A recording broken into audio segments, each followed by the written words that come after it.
ਸਤਿ ਸ਼੍ਰੀ ਅਕਾਲ ਜੀ। ਮੈਂ ਹਾਂ ਡਾਕਟਰ ਗਗਨਪ੍ਰੀਤ ਕੌਰ ਤੇ ਤੁਸੀਂ ਸੁਣ ਰਹੇ ਹੋ ਪੰਜਾਬੀ ਆਯੁਰਵੈਦਿਕ ਰਸੋਈ।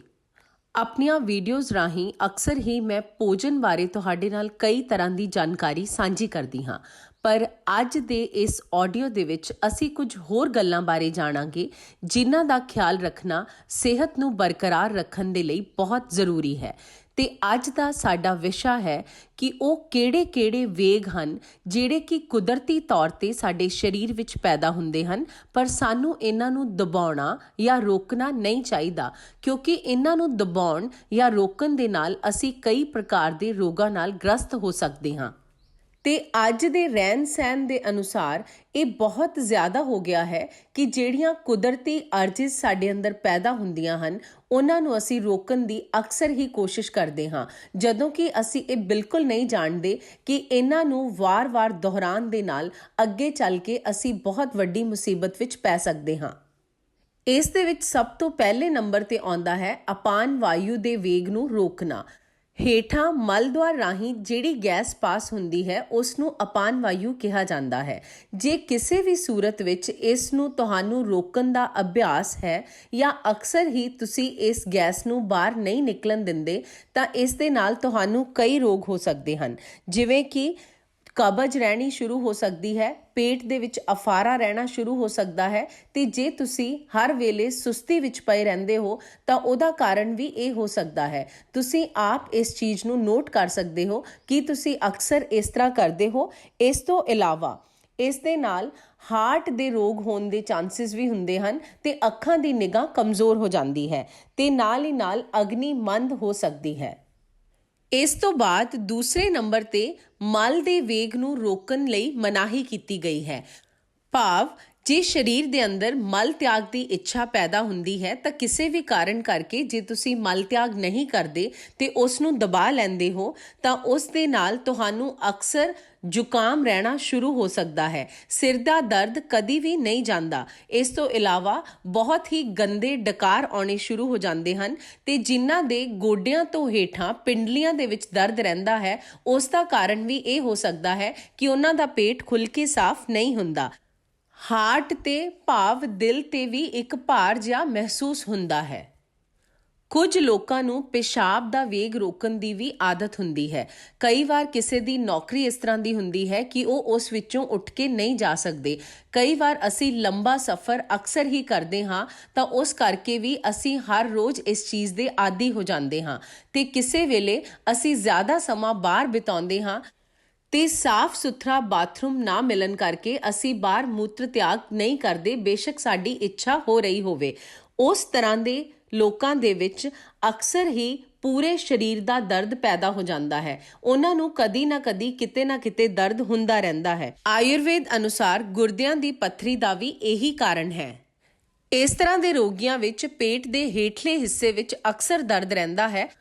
ਅਪਾਨ ਵਾਯੂ, ਮਲ ਤੇ ਮੂਤਰ ਦੇ ਵੇਗ ਧਾਰਨ ਕਰਕੇ ਜਿਹੜੇ ਰੋਗ ਹੁੰਦੇ ਹਨ ਇਹਨਾਂ ਦੀ ਸਭ ਤੋਂ ਚੰਗੀ ਚਿਕਿਤਸਾ ਹੈ ਕਿ ਸਰੀਰ ਦੀ ਲਗਾਤਾਰ ਮਾਲਿਸ਼ ਕਰਨੀ ਚਾਹੀਦੀ ਹੈ ਤੇ ਪੇਟ ਦੇ ਹੇਠਲੇ ਹਿੱਸੇ ਦੀ ਖਾਸ ਕਰਕੇ ਮਾਲਿਸ਼ ਕਰਨੀ ਚਾਹੀਦੀ ਹੈ ਤੇ ਅੱਗੋਂ ਤੋਂ ਖਿਆਲ ਕਰਨਾ ਚਾਹੀਦਾ ਹੈ ਕਿ ਇਹਨਾਂ ਵੇਗਾਂ ਨੂੰ ਧਾਰਨ ਨਾ ਕੀਤਾ ਜਾਵੇ। ਇਸ ਤੋਂ ਅੱਗੇ ਅਸੀਂ ਡਕਾਰ ਦੇ ਵੇਗ ਨੂੰ ਰੋਕਣ ਬਾਰੇ ਗੱਲ ਕਰਾਂਗੇ। ਕੁਝ ਲੋਕਾਂ ਨੂੰ ਜਦੋਂ ਡਕਾਰ ਆਉਂਦਾ ਹੈ ਤਾਂ ਉਹ ਉਸ ਦੇ ਵੇਗ ਨੂੰ ਰੋਕ ਲੈਂਦੇ ਹਨ। ਇਸ ਦੇ ਨਾਲ ਵੀ ਬਹੁਤ ਭਿਆਨਕ ਰੋਗ ਹੋ ਸਕਦੇ ਹਨ, ਜਿਵੇਂ ਕਿ ਲਗਾਤਾਰ ਖਾਂਸੀ ਦਾ ਰਹਿਣਾ ਜਾਂ ਫਿਰ ਬਹੁਤ ਹੀ ਭਿਅੰਕਰ ਹਿਚਕੀ ਦਾ ਲੱਗ ਜਾਣਾ, ਜਿਹੜੀ ਕਿ ਕਾਫੀ ਲੰਬੇ ਸਮੇਂ ਤੱਕ ਰਹਿੰਦੀ ਹੈ ਤੇ ਬਹੁਤ ਦਰਦਨਾਕ ਹੁੰਦੀ ਹੈ।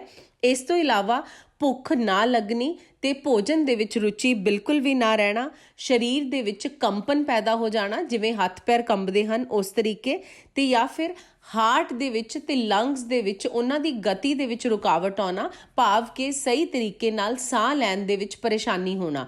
ਇਸ ਕਰਕੇ ਕੁਦਰਤੀ ਵੇਗਾਂ ਨੂੰ ਕਦੇ ਵੀ ਰੋਕਣ ਦੀ ਕੋਸ਼ਿਸ਼ ਨਾ ਕਰੋ। ਇੱਕ ਹੋਰ ਵੇਗ ਹੈ ਜੋ ਕਿ ਕੁਦਰਤੀ ਤੌਰ ਤੇ ਪੈਦਾ ਹੁੰਦਾ ਹੈ, ਉਹ ਹੈ ਛਿੱਕ ਦਾ ਆਉਣਾ। ਜੇ ਤੁਸੀਂ ਛਿੱਕ ਨੂੰ ਰੋਕਣ ਦੀ ਕੋਸ਼ਿਸ਼ ਕਰੋਗੇ ਤਾਂ ਇਸ ਦੇ ਨਾਲ ਤੁਹਾਡੇ ਸਿਰ ਦੇ ਵਿੱਚ ਦਰਦ ਰਹਿ ਸਕਦਾ ਹੈ ਤੇ ਅਕਸਰ ਹੀ ਤੁਹਾਨੂੰ ਸਿਰ ਦਰਦ ਦੀ ਸਮੱਸਿਆ ਆ ਸਕਦੀ ਹੈ। ਇਸ ਦੇ ਨਾਲ ਸਾਡੀਆਂ ਗਿਆਨ ਇੰਦਰੀਆਂ ਵੀ ਪ੍ਰਭਾਵਿਤ ਹੁੰਦੀਆਂ ਹਨ ਤੇ ਕੰਨਾਂ ਦੀ ਆਵਾਜ਼ ਜਿਹੜੀ ਹੈ ਉਸ ਤੇ ਅਸਰ ਪੈਂਦਾ ਹੈ। ਕੰਨਾਂ ਦੇ ਵਿੱਚ ਸਾਹ ਦੀ ਆਵਾਜ਼ ਆਉਣੀ ਸ਼ੁਰੂ ਹੋ ਸਕਦੀ ਹੈ। ਕੰਨ ਜਿਹੜੇ ਹਨ ਉਹ ਕਮਜ਼ੋਰ ਹੋ ਜਾਂਦੇ ਹਨ। ਇਸ ਦੇ ਨਾਲ ਸਿਰ ਦੇ ਵਿੱਚ ਜਕੜਾਹਟ ਫੀਲ ਹੁੰਦੀ ਹੈ, ਸਿਰ ਭਾਰੀ ਭਾਰੀ ਲੱਗਦਾ ਹੈ ਤੇ ਮੂੰਹ ਦਾ ਲਕਵਾ ਤੱਕ ਹੋ ਸਕਦਾ ਹੈ। ਲਗਭਗ ਕੁੱਲ 13 ਪ੍ਰਕਾਰ ਦੇ ਵੇਗ ਹਨ ਜਿਨ੍ਹਾਂ ਨੂੰ ਸਾਨੂੰ ਕਦੀ ਵੀ ਰੋਕਣਾ ਨਹੀਂ ਚਾਹੀਦਾ। ਸਿਹਤ ਸੰਬੰਧੀ ਇਹ ਬੇਸ਼ਕੀਮਤੀ ਗੱਲਾਂ ਸਾਨੂੰ ਆਯੁਰਵੇਦ ਦੇ ਮੂਲ ਗ੍ਰੰਥਾਂ ਜਿਸ ਤਰ੍ਹਾਂ ਕਿ ਚਰਕ ਸੰਹਿਤਾ, ਸੁਸ਼ਰੁਤ ਸੰਹਿਤਾ, ਅਸ਼ਟਾਂਗ ਹਿਰਦਯ, ਅਸ਼ਟਾਂਗ ਸੰਗ੍ਰਹਿ ਵਿੱਚ ਦੇਖਣ ਨੂੰ ਮਿਲਦੀਆਂ ਹਨ, ਉੱਥੇ ਲਿਖੀਆਂ ਗਈਆਂ ਹਨ ਤੇ ਇਹ 100% ਸਹੀ ਹਨ ਤੇ ਹੁਣ ਪ੍ਰੈਕਟੀਕਲੀ ਵੀ ਸਭ ਕੁਝ ਇਹ ਸਾਨੂੰ ਦਿਖਾਈ ਦੇ ਰਿਹਾ ਹੈ। ਹਾਲਾਂਕਿ ਪਹਿਲਾਂ ਵੀ ਆਯੁਰਵੇਦ ਨੂੰ ਬਹੁਤ ਜ਼ਿਆਦਾ ਉਸ ਦੀ ਮਹਾਨਤਾ ਸੀ, ਪਰ ਵਿੱਚੋਂ ਕੁਝ ਸਮਾਂ ਐਸਾ ਆਇਆ ਕਿ ਅਸੀਂ ਆਯੁਰਵੇਦ ਨੂੰ ਇਗਨੋਰ ਕੀਤਾ, ਪਰ ਹੁਣ ਫਿਰ ਉਹ ਸਭ ਕੁਝ ਸਾਬਿਤ ਹੋ ਰਿਹਾ ਹੈ। ਅਸੀਂ ਹਮੇਸ਼ਾ ਆਪਣੀ ਡਾਈਟ ਵੱਲ ਦੇਖਦੇ ਹਾਂ ਜਾਂ ਫਿਰ ਅਸੀਂ ਮਿਲਾਵਟਾਂ ਵੱਲ ਦੇਖਦੇ ਹਾਂ ਕਿ ਅਸੀਂ ਇਸ ਕਰਕੇ ਬਿਮਾਰ ਹੋ ਰਹੇ ਹਾਂ, ਪਰ ਸਿਹਤਮੰਦ ਰਹਿਣ ਦੇ ਬਹੁਤ ਸਾਰੇ ਨੁਕਤੇ ਹਨ। ਸਿਹਤ ਨੂੰ ਬਰੀਕੀ ਤੋਂ ਜੇ ਜਾਣਿਆ ਜਾਵੇ ਤਾਂ ਸਾਨੂੰ ਕੁਦਰਤ ਦੇ ਨਾਲ ਚੱਲਣਾ ਪਏਗਾ, ਕੁਦਰਤ ਦੇ ਵੇਗ ਦੇ ਅਨੁਸਾਰ ਤੁਰਨਾ ਪਏਗਾ। ਜਿਸ ਤਰ੍ਹਾਂ ਕੁਦਰਤ ਸਾਨੂੰ ਕਹਿ ਰਹੀ ਹੈ, ਸਾਡਾ ਸਰੀਰ ਕੁਦਰਤ ਹੈ। ਜਿਹੜੇ 5 ਤੱਤਾਂ ਨਾਲ ਕੁਦਰਤ ਦੀ ਸਿਰਜਣਾ ਹੋਈ ਹੈ, ਉਹਨਾਂ 5 ਤੱਤਾਂ ਦੇ ਨਾਲ ਹੀ ਸਾਡੀ ਸਿਰਜਣਾ ਹੋਈ ਹੈ। ਤਾਂ ਇਸ ਕਰਕੇ ਜਿੰਨਾ ਜ਼ਿਆਦਾ ਅਸੀਂ ਉਸ ਦੇ ਨੇੜੇ ਰਵਾਂਗੇ, ਓਨਾ ਹੀ ਜ਼ਿਆਦਾ ਅਸੀਂ ਸਿਹਤਮੰਦ ਰਵਾਂਗੇ।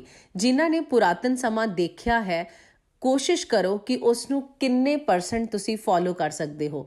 ਜੇ 10% ਕਰ ਲਓ ਤਾਂ ਵੀ ਬਹੁਤ ਚੰਗਾ, 20% ਕਰ ਲਓ ਤਾਂ ਵੀ ਬਹੁਤ ਚੰਗਾ।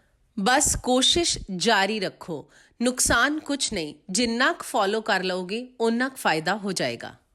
5 ਵੇਗਾਂ ਬਾਰੇ ਅਸੀਂ ਪਹਿਲਾਂ ਗੱਲ ਕਰ ਚੁੱਕੇ ਹਾਂ। 6ਵਾਂ ਵੇਗ ਹੈ ਪਿਆਸ ਦਾ ਵੇਗ। ਬਹੁਤੀ ਵਾਰ ਕਿਸੇ ਨੂੰ ਪਿਆਸ ਲੱਗੀ ਹੋਵੇ ਤਾਂ ਅਸੀਂ ਪਾਣੀ ਨਹੀਂ ਪੀਂਦੇ।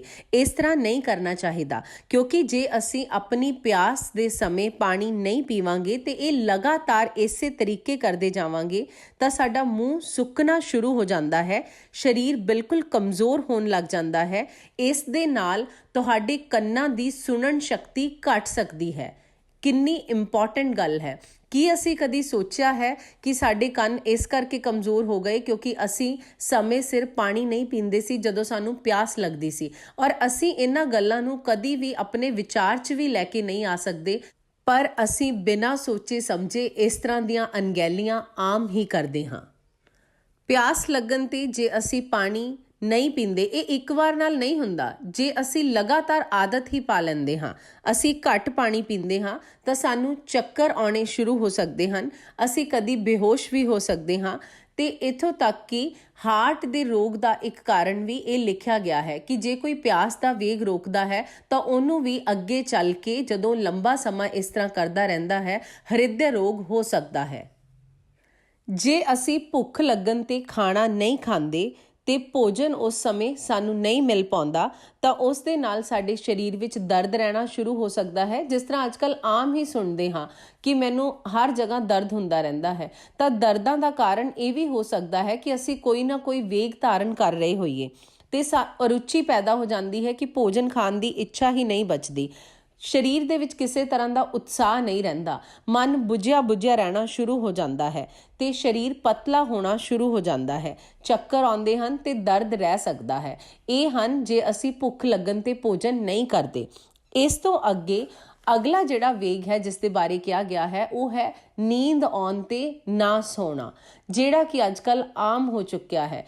ਅਸੀਂ ਦੇਰ ਰਾਤ ਤੱਕ ਜਾਗਦੇ ਹਾਂ, ਮੋਬਾਈਲ ਫੋਨ ਦੇਖਦੇ ਹਾਂ ਜਾਂ ਫਿਰ ਕੁਝ ਵੀ ਵਿਹਲਾ ਹੀ ਸਮਾਂ ਗਵਾਉਂਦੇ ਹਾਂ, ਪਰ ਬਹੁਤ ਜ਼ਿਆਦਾ ਲੇਟ ਸੌਂਦੇ ਹਾਂ। ਜੇ ਅਸੀਂ ਆਪਣੀ ਨੀਂਦ ਪੂਰੀ ਨਹੀਂ ਕਰ ਪਾਉਂਦੇ ਤਾਂ ਉਸ ਦੇ ਨਾਲ ਵੀ ਸਾਡੇ ਅੰਗਾਂ ਦੇ ਵਿੱਚ ਦਰਦ ਰਹਿਣਾ ਸ਼ੁਰੂ ਹੋ ਜਾਂਦਾ ਹੈ। ਵਾਰ-ਵਾਰ ਸਾਨੂੰ ਉਬਾਸੀ ਆਉਂਦੀ ਰਹਿੰਦੀ ਹੈ, ਅੱਖਾਂ ਤੇ ਸਿਰ ਹਮੇਸ਼ਾ ਭਾਰੀ ਰਹਿਣੇ ਸ਼ੁਰੂ ਹੋ ਜਾਂਦੇ ਹਨ, ਸਰੀਰ ਵਿੱਚ ਬਹੁਤ ਜ਼ਿਆਦਾ ਆਲਸ ਆ ਜਾਂਦਾ ਹੈ। ਇਸ ਤਰ੍ਹਾਂ ਕਰਨ ਦੇ ਨਾਲ ਸਾਡੀ ਡਾਈਜੈਸ਼ਨ ਤੇ ਵੀ ਬਹੁਤ ਅਸਰ ਪੈਂਦਾ ਹੈ। ਜੇ ਅਸੀਂ ਨੀਂਦ ਪੂਰੀ ਨਹੀਂ ਕਰ ਪਾਉਂਦੇ ਤਾਂ ਵੀ ਸਾਡਾ ਜਿਹੜਾ ਪੇਟ ਹੈ ਉਹ ਠੀਕ ਨਹੀਂ ਰਹਿੰਦਾ, ਸਾਨੂੰ ਭੁੱਖ ਸਹੀ ਤਰ੍ਹਾਂ ਨਹੀਂ ਲੱਗਦੀ ਤੇ ਪਾਚਨ ਵੀ ਕਮਜ਼ੋਰ ਹੋ ਜਾਂਦਾ ਹੈ। ਇਸ ਦੇ ਨਾਲ ਜੇ ਅਸੀਂ ਦੇਖੀਏ ਤਾਂ ਇਕਾਗਰਤਾ ਜਿਹੜੀ ਹੈ ਉਹ ਵੀ ਘਟਦੀ ਹੈ। ਅਗਲੇ ਜਿਸ ਵੇਗ ਬਾਰੇ ਕਿਹਾ ਹੈ ਕਿ ਇਸ ਨੂੰ ਧਾਰਨ ਨਹੀਂ ਕਰਨਾ ਚਾਹੀਦਾ ਉਹ ਹੈ ਕਾਸ ਵੇਗ। ਕਾਸ ਕਿਹਾ ਗਿਆ ਹੈ ਖੰਘ ਨੂੰ, ਜਿਹੜੀ ਕਿ ਲਗਾਤਾਰ ਛੁੱਟਦੀ ਹੈ।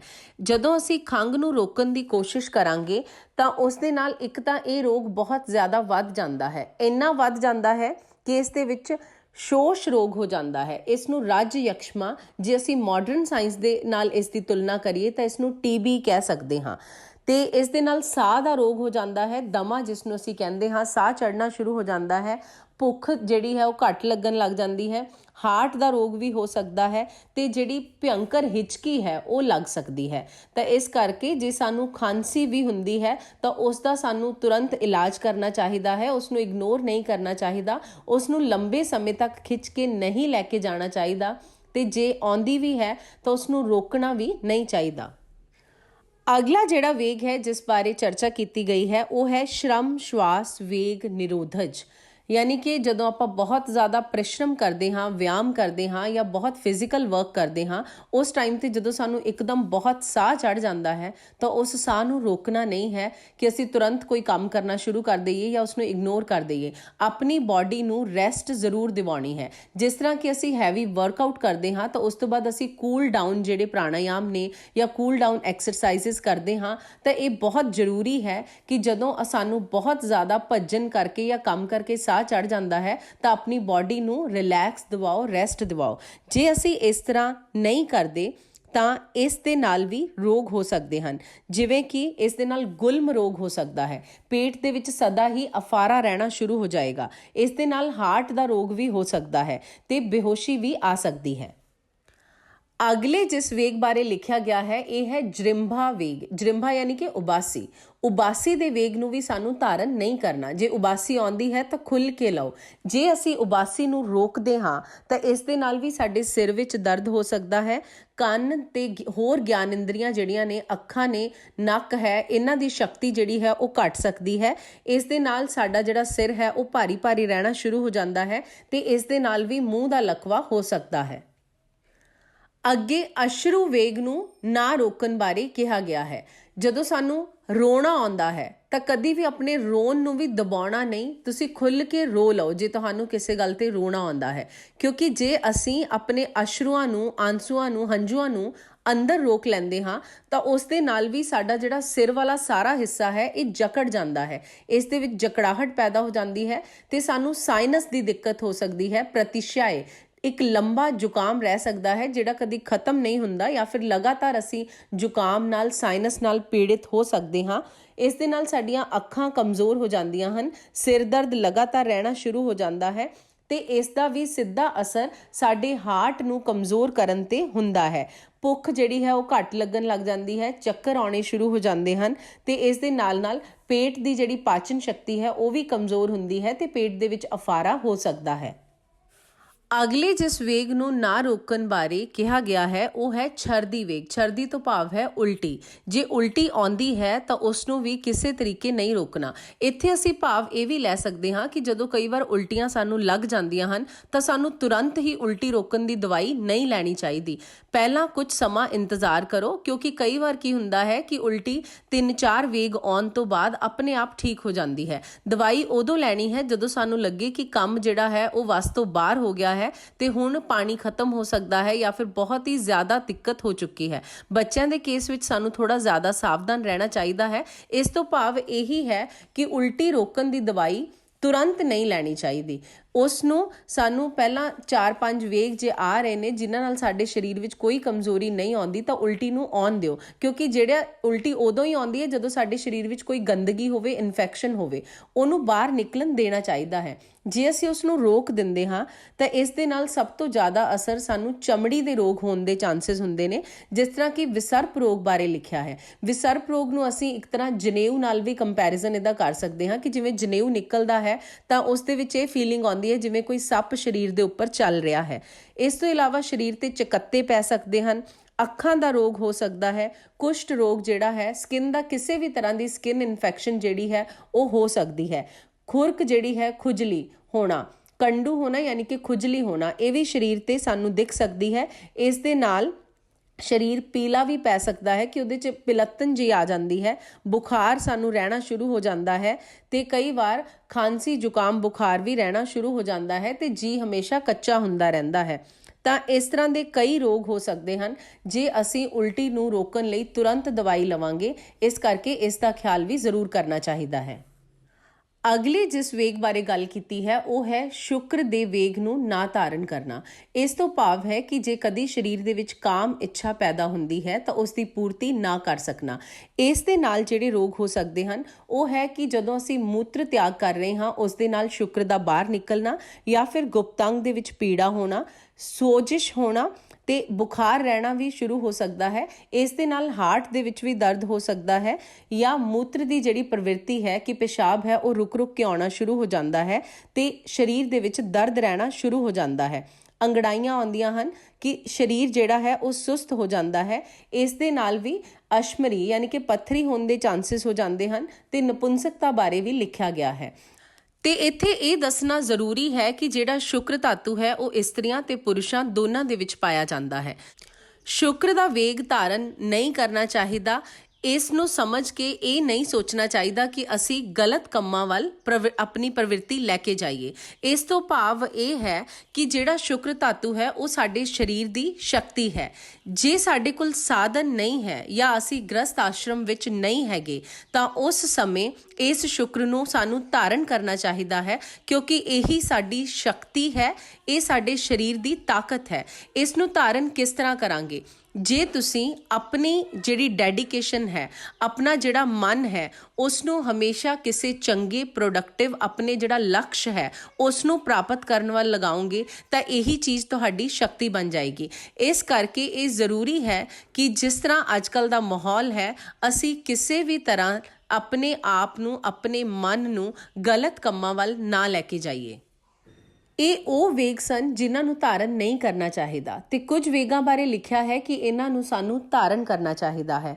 ਉਹ ਹੈ ਕਿ ਪਰ ਨਰ ਤੇ ਪਰ ਨਾਰੀ ਦਾ ਲੋਭ, ਈਰਸ਼ਾ, ਦਵੇਸ਼, ਰਾਗ, ਇਸ ਤਰ੍ਹਾਂ ਦੀਆਂ ਜਿਹੜੀਆਂ ਭਾਵਨਾਵਾਂ ਹਨ ਜਿਹੜੀਆਂ ਸਾਡੇ ਮਨ ਨੂੰ ਵਿਚਲਿਤ ਕਰਦੀਆਂ ਹਨ, ਸਾਡੇ ਮਨ ਨੂੰ ਠੇਸ ਪਹੁੰਚਾਉਂਦੀਆਂ ਹਨ ਜਾਂ ਫਿਰ ਸਾਨੂੰ ਗਲਤ ਕੰਮਾਂ ਵੱਲ ਪ੍ਰੇਰਿਤ ਕਰਦੀਆਂ ਹਨ, ਸਾਨੂੰ ਬਹੁਤ ਜ਼ਿਆਦਾ ਕ੍ਰੋਧ ਆਉਂਦਾ ਹੈ। ਇਸ ਤਰ੍ਹਾਂ ਦੇ ਜਿਹੜੇ ਵੇਗ ਹਨ ਇਹਨਾਂ ਨੂੰ ਸਾਨੂੰ ਧਾਰਨ ਹੀ ਕਰਨਾ ਚਾਹੀਦਾ ਹੈ। ਇਹਨਾਂ ਨੂੰ ਕਦੀ ਵੀ ਆਪਣੇ ਚਿਹਰੇ ਤੇ ਐਕਸਪ੍ਰੈਸ ਨਹੀਂ ਕਰਨਾ ਚਾਹੀਦਾ। ਸਦਾ ਆਪਦੀਆਂ ਇੰਦਰੀਆਂ ਨੂੰ ਜਿੱਤਣ ਦੀ ਕੋਸ਼ਿਸ਼ ਕਰਨੀ ਚਾਹੀਦੀ ਹੈ। ਜੇ ਅਸੀਂ ਆਪਣੀਆਂ ਇੰਦਰੀਆਂ ਜਿੱਤ ਸਕਦੇ ਹਾਂ ਤਾਂ ਅਸੀਂ ਆਪਣੇ ਮਕਸਦ ਵਿੱਚ ਜ਼ਰੂਰ ਕਾਮਯਾਬ ਹੋ ਜਾਂਦੇ ਹਾਂ। ਇਹ ਸੀ ਸਾਡੀ ਅੱਜ ਦੀ ਪੇਸ਼ਕਸ਼, ਜਿਸ ਨੂੰ ਕਿ ਆਯੁਰਵੇਦ ਦੇ ਗੂੜ ਗ੍ਰੰਥਾਂ ਵਿੱਚੋਂ ਲਿਆ ਗਿਆ ਹੈ।